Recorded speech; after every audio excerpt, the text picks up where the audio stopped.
Mi pareja ha comprado un air fryer. Correlación no implica causalidad, pero mi pareja ha comprado un air fryer y yo sigo en mi pelea con las introducciones de los podcasts. El caso es que al principio yo tenía mis dudas, pero el balance que hago del cacharro es bueno. Ella está encantada, dice que es el mejor invento desde la rueda. Y yo lo único que puedo decir al respecto, ya decidirás tú si es o no un argumento a favor de su opinión, es que ahora algunas noches hago figuritas de pescado para cenar, esas que son estrellitas, pececitos y demás. Y esas noches me hacen sentir en paz con el universo.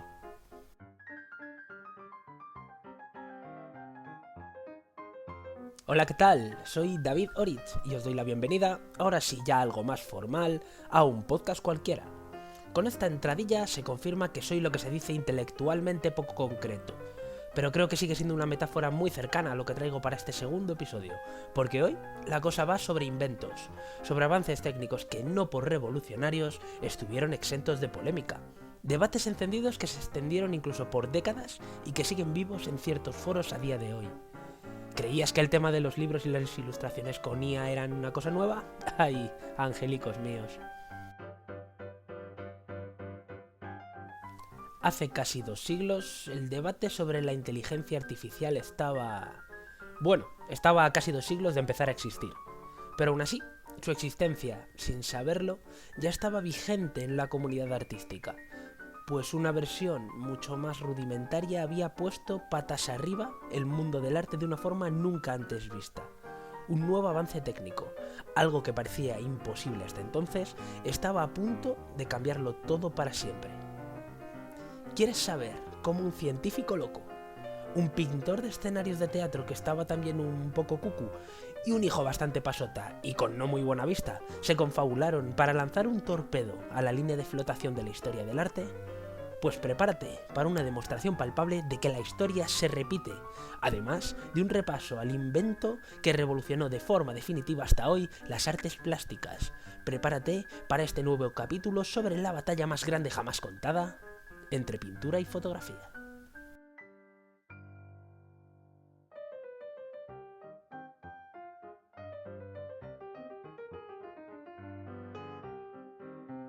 El comienzo de esta historia, como gran parte de lo que se cuece en el mundo del arte durante los siglos XVIII y XIX, está marcado por un montón de nombres franceses. Hasta entonces, el principal foco artístico europeo se había concentrado en Italia y en menor medida en España y Países Bajos. Esto se debe a que las principales innovaciones en todas las disciplinas se estaban llevando a cabo por artistas de estas zonas. Sin embargo, con el declive del barroco, las reales academias francesas y su corte comienzan a tomar la delantera, impulsadas, al igual que vimos en el anterior capítulo con respecto al Renacimiento, por una serie de cambios sociales y filosóficos. Y aunque pueda sonar sugerente hacer un viajecito rápido a la Francia absolutista, te aseguro que no se parece ni mucho menos a una versión parisina de los Bridgerton.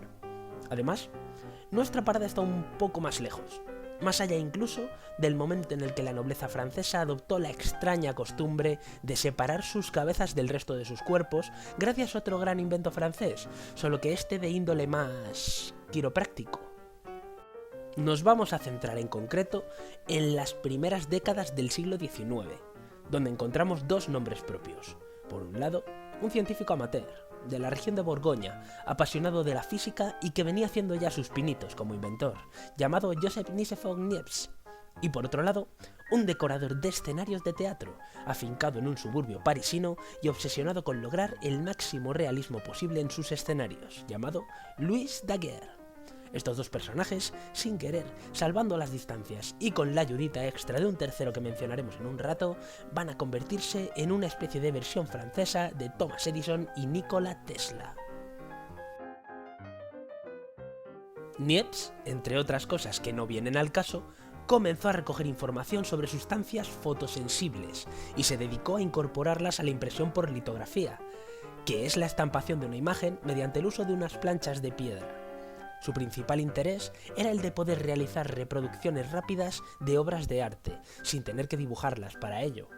Al principio su técnica se basaba en embadurnar la piedra con este tipo de sustancias, ubicar la imagen y utilizar la luz del sol para que dejara una impronta. y digamos que obtiene unos resultados más bien flojillos, sobre todo al principio. Sin embargo, en un momento dado se encuentra con un fenómeno curioso al utilizar nitrato de plata, ya que al contacto con la luz del sol, las sales pasan del blanco al negro en cuestión de segundos. En 1814, además de seguir adelante con lo de las sales de plata, retoma una propuesta técnica que no era ni mucho menos algo nuevo, porque ya se hablaba de ella en la antigüedad clásica. Se trataba de la cámara oscura, un dispositivo hermético, cerrado por completo salvo por una pequeña abertura por la que se colaba la luz. El efecto conseguido en el interior no era otro que el reflejo plano e invertido de lo que hubiera al otro lado del agujero, en el exterior. Imagínate que el orificio de acceso al interior del habitáculo es el vértice en el que se unen dos conos contrapuestos por su cúspide, uno formado por la luz ambiental exterior al penetrar a través del ojo y el otro como resultado de la filtración y proyección de esa luz en el ambiente estanco del interior. Colocando en el fondo de la cámara oscura una lámina de piedra cubierta con nitrato de plata, Niepce consigue generar una reproducción en negativo de la imagen arrojada por la lente del aparato, una imagen que, por otro lado, se le iba a la verga en cuanto la sacaba y el resto del compuesto recibía más claridad. Ojalá hubiera podido sacarle una foto a lo de dentro, ¿verdad? Durante los siguientes años, Niepce se dedicó, por un lado, a intentar sacar adelante una idea un tanto dispersa de motor de barco junto con su hermano, y por otro, a encontrar un método para fijar las imágenes captadas por la cámara oscura. Es más, la falta de avances en lo primero terminó por incentivar sus esfuerzos en lo segundo. Es un poco que te deja tu pareja y te apuntas al gym, como para compensar. Primero insistió con la piedra, pero a duras penas conseguía elaborar una plancha de litografía con esas láminas. Luego intentó sacar esas imágenes directamente en papel, para encontrarse con el levísimo problema de que aquellas muestras, además de muy débiles, eran únicas y no se podían reproducir de modo alguno. Y finalmente optó por utilizar láminas de metales blandos, dando poco a poco con copias algo más duraderas y fáciles de conservar. Pasaron 10 años hasta que Niepce comenzó a hablar a su entorno de las primeras imágenes captadas con éxito. Una década intentando sacar una copia de una foto, para que luego nos desesperemos al poner una imagen en un documento de Word. El caso es que por fin, en 1824, consigue reproducir la primera fotografía conservada en la actualidad, una vista desde la ventana de su habitación en Le Gras, y escribe entusiasmado a su hermano para hablarle de los progresos en este invento revolucionario que ha bautizado como heliografía. Niepce no lo sabe, pero acaba de inventar la fotografía, y mucho se tendría que torcer la cosa para no ser considerado uno de los inventores más grandes del siglo. Bueno, o no, yo qué sé, XD. A partir de este momento, nuestro lore se enriquece, con la entrada en escena de dos personajes que, por el nombre, parecen secundarios malvados de una obra de Alejandro Dumas, pero que en realidad eran ópticos parisinos, los hermanos Charles-Louis y Jacques-Louis Chevalier. El trabajo de Niepce llega hasta ellos por puro azar, simplemente porque, en medio de sus experimentos, le pide a un pariente que se acerque a París y le compre cositas para poder seguir investigando. Si hubiera escogido un recadero menos bocazas, tal vez la historia sería distinta a día de hoy. El caso es que los Chevalier, cuando el susodicho se fue de la lengua, vieron el trabajo de Niepce, y Charles, con el culo torcido por el invento, corrió a contárselo a un conocido muy interesado en dotar de realismo sus escenarios teatrales. «Buah, tienes que ver esto, es literalmente magia, lo nunca visto», y tal. Este señor tan majo, el que escuchó el relato de Charles, no era otro que Louis Daguerre, quien, mira tú por dónde, a los ojos de la sociedad de su época se convirtió ni más ni menos que en el padre de la fotografía, en lugar de Niepce. Y sí, esto suena tan maquiavélico como el hámster aquel que se giraba de forma dramática. Pero antes de llegar al plot twist, recapitulemos un poco para darle sentido a la cadena de acontecimientos. Tenemos por fin a los dos protas, Niepce y Daguerre, en el mismo capítulo, y el segundo se obsesionó con el trabajo del primero.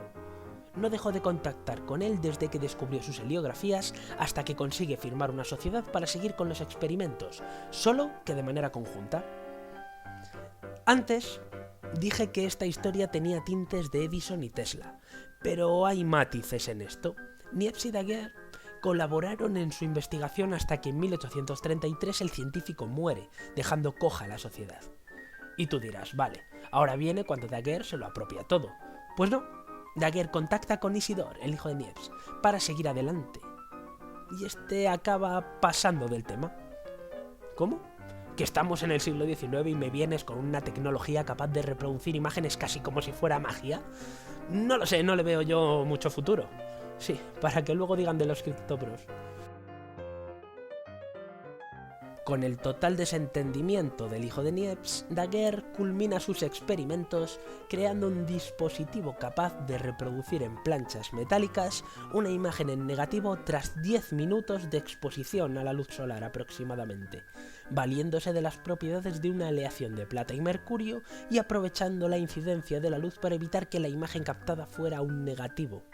En solitario, Daguerre fue incapaz de avanzar en la posibilidad de realizar copias, pero sí que logró diseñar un recubrimiento para las láminas que favoreciera su durabilidad, y en 1839 se plantó ante la Academia de Ciencias de Francia y les dijo: mira, tengo esto. El artilugio en cuestión entró bien, y Daguerre ya abandona el nombre con el que Niepce había bautizado el proceso, presentándolo como daguerrotipo. ¿Niepce? ¿Qué es eso? ¿Es algún tipo de postre? El gobierno francés compró la patente para su producción en masa y condecoró a Daguerre con la Legión de Honor, le otorgó una pensión vitalicia, le puso una calle, grabó su nombre en la Torre Eiffel y, en definitiva, le dio toda la gloria que Niepce había ido poniendo en barbecho durante años. Tras el éxito de Louis Daguerre y el daguerrotipo, Isidore Niepce tomó dos decisiones. La primera, que el ghosting no solo era una actitud muy tóxica, sino también muy poco lucrativa. La segunda, que tenía que buscar algún modo de enmendarlo. En ese momento ya fue tarde para volver a atribuir a Joseph Nicéphore Niepce su estatus de inventor de la fotografía, pero al menos consiguió recuperar parte de su buen nombre. Y de paso rascar una pensioncilla para él también, como heredero del porcentaje de la sociedad, ya sabéis.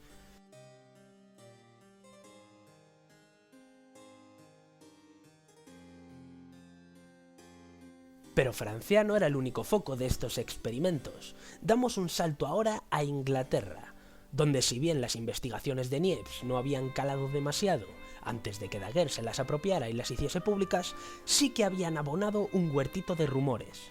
Allí, un caballero británico con mucho tiempo libre, dada su condición de miembro del Parlamento inglés y llamado William Henry Fox Talbot, ya había hecho sus pinitos con las sustancias fotosensibles. Colocando hojas sobre papeles impregnados de sales de plata que luego exponía a la luz, realizó lo que él mismo bautizó como dibujos fotogénicos. Como dato a tener en cuenta, fotogénico no significaba lo que significa hoy. Es más, no significaba nada con mucho sentido. Simplemente se basaba en que las siluetas resultantes se habían generado por el impacto de la luz sobre el papel tratado. A partir de estos dibujos, empieza a juguetear también con el concepto de cámara oscura, y en 1840 hace público su método, denominado calotipo, en honor a la palabra griega kalos, belleza. A diferencia de lo que ocurría con el daguerrotipo, el calotipo se realizaba en papel, utilizando nitrato de plata y ácido gálico. En este caso se obtenía siempre un negativo, que luego se debía someter a un proceso de inversión cromática y fijado de la imagen, lo que a día de hoy se conoce como revelado. Esto es importante, porque Talbot triunfó donde Niepce y Daguerre fracasaron. Al tener un negativo original conservado, se podía revelar varias veces y, en resumen, copiar la imagen. Esa facultad, junto con el menor coste por utilizar papel como base, fue desplazando al daguerrotipo. Y sin embargo, cabe mencionar que el daguerrotipo siguió utilizándose para retratos. ¿Y cómo? Si requería un tiempo de exposición de 10 minutos.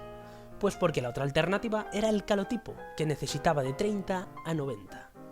Si ya eran necesarias sillas especiales para sujetar al modelo en los retratos al daguerrotipo, para sacarte un selfie con el método de Talbot hacía falta el outfit de Hannibal Lecter.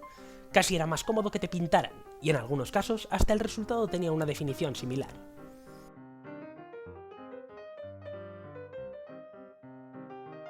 El caso es que en torno a una década después, en 1850, un vendedor textil llamado Louis Désiré Blancard Hébrard presentó en París una alternativa que había ido desarrollando para el calotipo, utilizando un papel de albúmina tratado con nitrato de plata y yoduro potásico.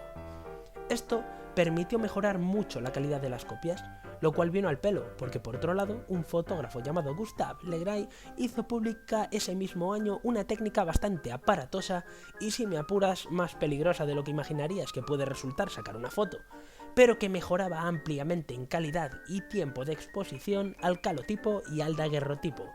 Estamos hablando de las fotografías al colodión húmedo.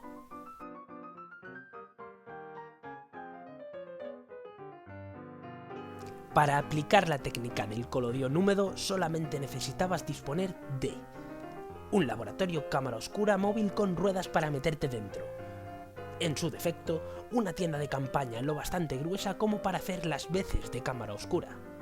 Placas de vidrio, colodión y sustancias químicas para su extracción y revelado.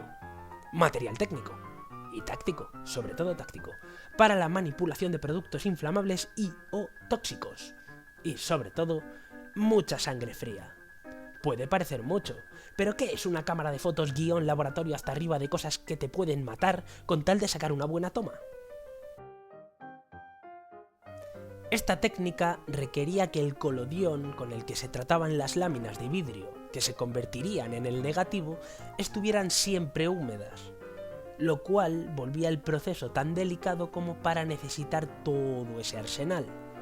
En cambio, el tiempo de exposición para sacar la imagen se redujo a tan solo unos segundos. Hoy hay teléfonos en el mercado más lentos y con más posibilidades de explotar. El caso es que el colodión húmedo dejó obsoletos tanto al calotipo como al daguerrotipo y se convirtió en el método más fiable para la práctica de la fotografía. Pero la ciencia seguía avanzando. Tenía que haber una forma más sencilla de hacer todo esto y que además tuviera resultados igual de buenos. Y fue en 1871 cuando la pérfida Albion vuelve a tomar la delantera. Madre mía, qué antihispánico me está quedando el podcast hoy. De la mano de un médico y fotógrafo llamado Richard Leach Maddox, que ideó un proceso para elaborar unas placas que no tuvieran que prepararse al momento para conservar la humedad, ya que podían usarse secas. El proceso consistía en aplicar sobre un vidrio una gelatina mezclada con agua y tratarla con bromuro de cadmio y nitrato de plata. Una vez aquella pasta quedaba seca, se convertía en una lámina preparada para ser cargada en una cámara y utilizada en cualquier momento, sin necesidad de llevar un laboratorio a cuestas. Así entra en escena la fotografía mediante la técnica del gelatino-bromuro, que no solo convirtió el proceso en algo mucho más cómodo, barato y asequible, sino que además redujo el tiempo de exposición a 1/4 de segundo. Ahora sí, acababa de nacer la fotografía tal y como la conocemos. Con este procedimiento asentado y producido en masa por, entre otros, unos jóvenes hermanos Lumière, tocaba el turno de mejorar los dispositivos. Y como no podía ser de otra manera, aparecieron los Yankees cuando todo el trabajo ya estaba hecho, ¿no? Un entrepreneur neoyorquino de nombre George Eastman aplicó unos cambios a las placas fotográficas para reemplazarlas por rollos de 100 placas de celuloide, un material obtenido a base de nitrato de celulosa, y metió mano también al formato de las cámaras oscuras, diseñando y poniendo en circulación un dispositivo mucho más pequeño, de bolsillo. El usuario final podía ser cualquiera. No tenía más que adquirir la cámara, que funcionaba con un simple botón, una mirilla y un objetivo, utilizar las 100 fotos del carrete para lo que buenamente quisiera y enviar el rollo a la empresa de Eastman junto con 10 pavos, que supondrían el coste para revelar las fotografías y remitir de vuelta al cliente. Todo esto llegó acompañado con un eslogan de lo más pegadizo: tú aprietas el botón, nosotros nos ocupamos del resto. Esta cámara, y a la postre su empresa, fue bautizada como Kodak.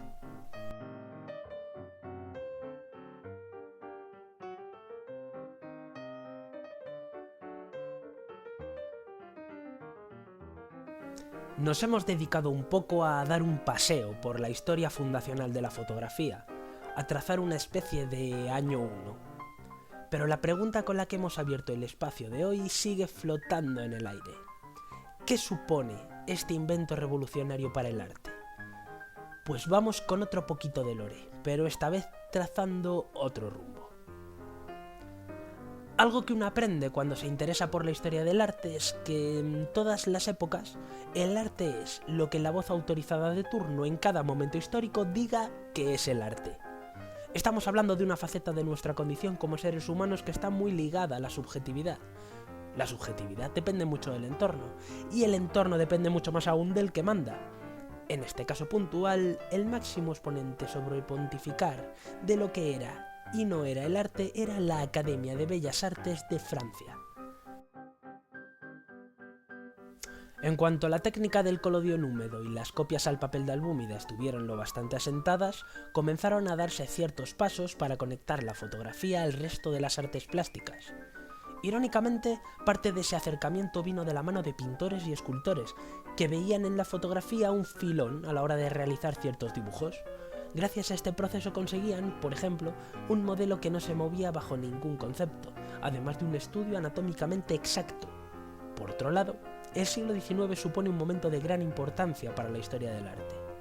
En el anterior episodio mencionábamos a Goya y sus trabajos en la Quinta del Sordo. Pues bien, esa influencia permeó bastante en la comunidad artística francesa, al igual que el redescubrimiento del trabajo de varios maestros del siglo de oro español.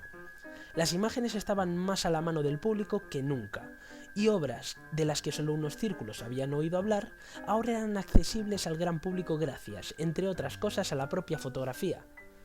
Con estos mimbres, el arte empezaba a enfrentarse a un momento de ruptura por una situación nunca antes vista, a verse seducido por este tipo de elementos nuevos, más disonantes de las composiciones clásicas. Y lo más importante, el artista empezaba a no necesitar de un encargo para producir su obra y podía dejarse seducir por su propia imaginación. Como podrás deducir, las academias de bellas artes no estaban muy por la labor en un principio. Sus cánones cada vez se volvían obsoletos más rápido, y se veían forzados a abrir salas nuevas ante la competencia de exposiciones alternativas a su monopolio. Pero claro, este escenario nuevo pronto empezó a significar más demanda. La democratización del arte comenzaba a abrir un camino hacia su consumo más masivo, menos relegado a unas élites. Tenían entre manos un posible Netflix de obras a disposición del gran público.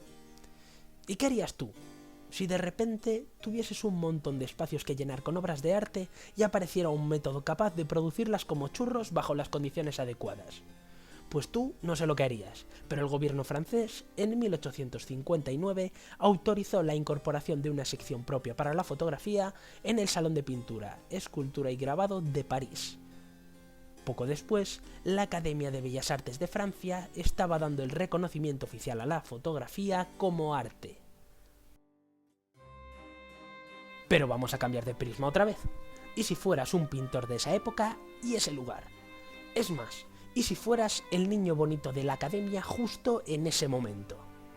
En 1862, una veintena de pintores firmaron un manifiesto de protesta contra la incorporación de la fotografía al plantel de las artes, lo cual era ya la gota que colmaba el vaso para ciertos sectores de la comunidad artística, incluyendo a la crítica.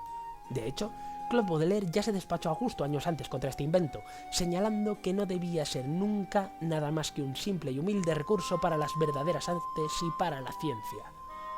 Claro, Baudelaire era, digamos, alguien muy de charla sobre mesa larga, ¿no? Pero ahora, con la firma de este manifiesto, ya no estamos hablando de según qué desvaríos alcohólicos, ahora estamos hablando de los propios protagonistas del asunto, en una turba encabezada por el ya veterano y casi intocable Jean-Auguste Dominique Ingres. Abro un pequeño paréntesis para recordar a mi profesora de neoclásico, cuando en su día nos explicó a Ingres y se empeñó muy concienzudamente en especificar que Ingres se pronuncia Ingres y no Ingres. Por favor, que no somos bárbaros, que hay que respetar las lenguas. Te lo juro, parecía que se había taponado una arteria. No sé si es mi memoria, que a veces le gusta juguetear un poco, pero es que prácticamente recuerdo que se ponía roja del esfuerzo. Y la verdad, no voy a ser el típico que afea a alguien por hablar bien, porque además en este podcast seguro que pronuncio Ingres de 700 formas distintas. Y es más, esto habría quedado como una anécdota sin más, de no ser porque al año siguiente tuvo a bien de darnos arquitectura civil renacentista y le llegó el turno al Palacio de la Generalitat de Cataluña. Se viene, ¿eh? Para ella, obviamente, no era Generalitat, era Generalidad, el Palacio de la Generalidad, con todo su papo gordo. Es más, en la propia clase aseguró que lo pronunciaba así a conciencia, porque es así como se dice, que estamos en España, coño. Para Ingres, sí, pero esto no. Hay que ver con los wokes. El tema es que Ingres, ya senador, miembro de la Legión de Honor, el pintor más importante de su momento, con el permiso de Delacroix, su gran rival, y además el hombre que había sido el gran niño mimado de la Academia y el discípulo más aventajado de Jacques-Louis David, se rebelaba contra esta decisión, y ya de paso contra la fotografía. Esta es una polémica que me gustaría dejar para el final del episodio, pero no deja de ser irónico que toda esa dignificación de las demás artes plásticas surgiera de este modo. La revista satírica La Caricature Provisoire, ¿qué tal mi acento? Bien, ¿no? Publicó en 1839, el mismo año que el daguerrotipo vio la luz, las siguientes líneas.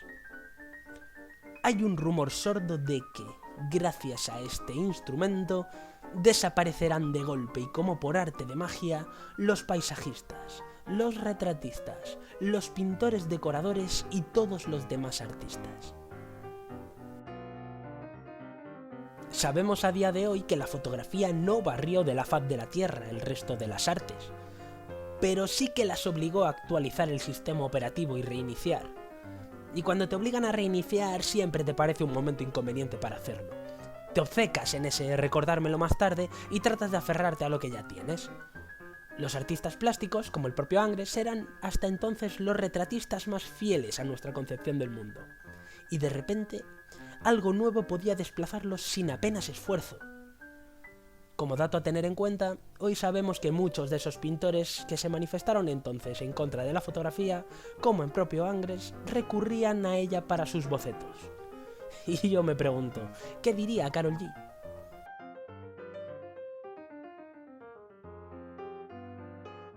Llegamos al momento en el que las fotos destruyeron el arte para encontrarnos con que en realidad solo habían fijado un punto y aparte. Llegados a este instante, toda la habilidad del artista para representar la anatomía, el espacio o la luz de un modo canónico ya no era un factor diferencial a la vista de que, gracias a un cacharrito del diablo, cualquiera podía reproducir con total fidelidad un paisaje, un rostro o un cuerpo. O en otras palabras, las lecciones de la academia ya no son una condición sine qua non para el artista. Y, de todas las artes plásticas, era la pintura la que había sacado la pajita más corta. Lo que de verdad Ingres temía era que su oficio se convirtiera en uno de los más insignificantes del mundo, en un montón de trabajo innecesario e imperfecto. Algunos se rebelaron devolviendo por enésima vez la vista atrás. A mediados de siglo, un grupo de pintores encabezado por Hunt, Millais y Rossetti fundan la Hermandad de los Prerrafaelitas, evocando las herramientas pictóricas propias del Quattrocento italiano, con una intención de buscar la perfección técnica y de imitar a la naturaleza de la mejor forma posible. En cierto modo pueden resultar bastante anacrónicos, y eso se notaba bastante en sus obras, a mitad de camino entre el costumbrismo y cierto aspecto onírico. En algunos casos era como estar viendo un reboot de las pinturas medievales más tétricas dirigido por el Tim Burton bueno, el de Big Fish.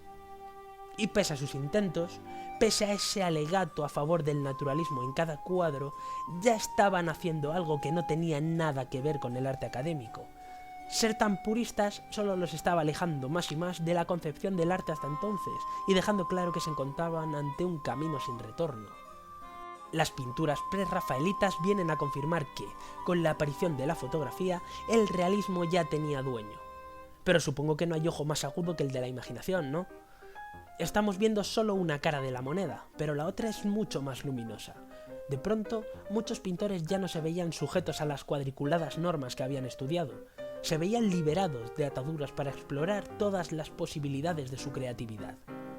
Durante los años 70 del siglo XIX, una nueva generación de pintores decidió que no les importaba tanto fijarse en la imagen en sí como en la impresión de la luz.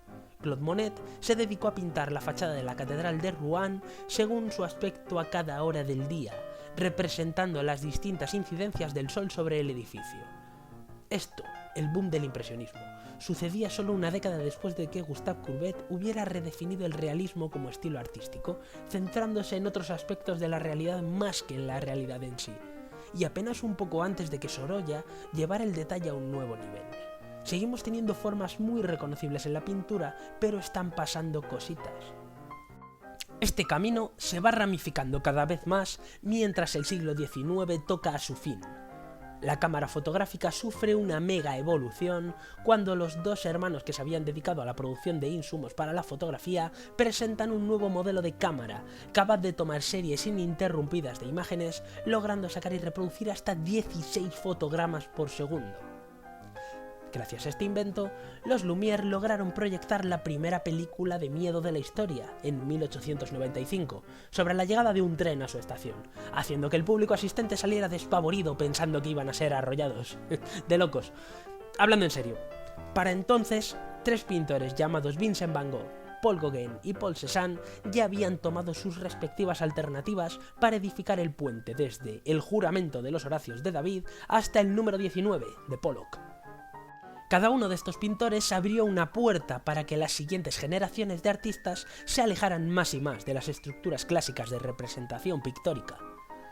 En 1905, cuando un grupo encabezado por Henri Matisse realiza una exposición en el Salón de Otoño de París, que fue una especie de velada del año pero del mundo de las artes, el crítico Louis Boussells publicó su artículo al respecto hablando de lo curioso que resultaba el contraste entre el busto de estilo renacentista realizado por Albert Marc en medio de todos aquellos cuadros llenos de colores planos y vivos que parecían estar chillándole al mármol.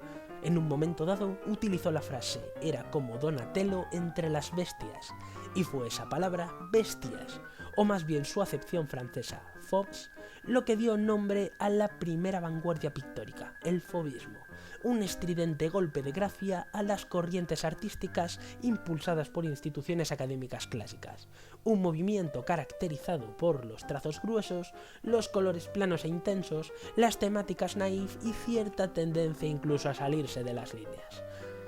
Arte de cuadernillo de rubio en los grandes salones de París. ¿A quién no le va a gustar? Y mientras tanto, la fotografía también tenía lo suyo. Al fin y al cabo, convertirse en un mero artilugio para captar la realidad no era un recorrido muy largo para un invento tan revolucionario, al menos en el campo de las artes. Entre los usos aplicados, uno de los más obvios era el periodismo, lo cual implicó nuevos avances técnicos a su vez, porque había que idear la forma de que las imprentas pudieran meter fotitos en las páginas.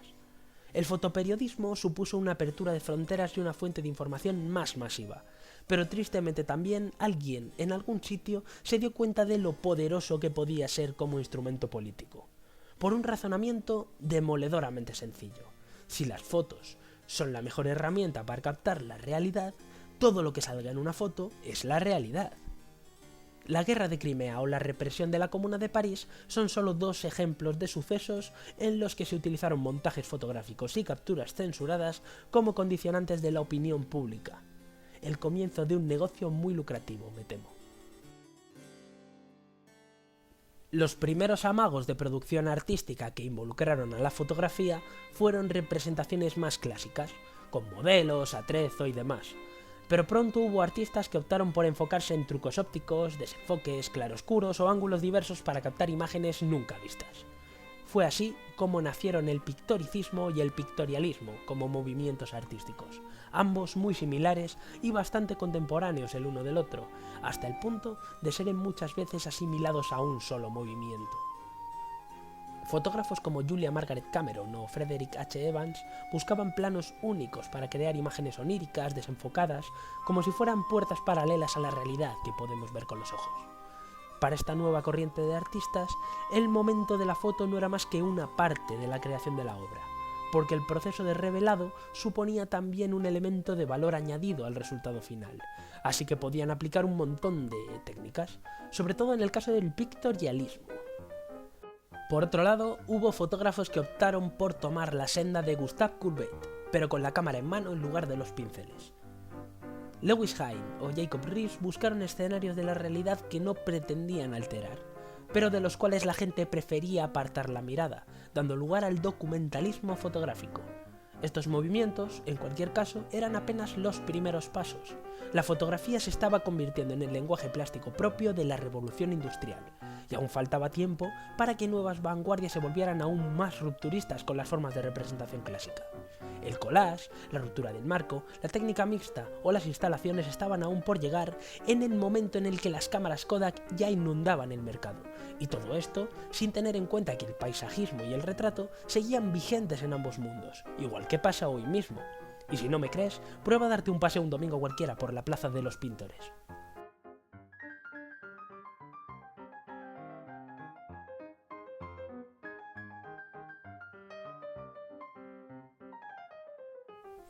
A lo mejor dentro de un par de siglos hay una versión de Philomena Conch haciendo documentales sobre la trascendencia del air fryer en la sociedad. ¿Quién sabe?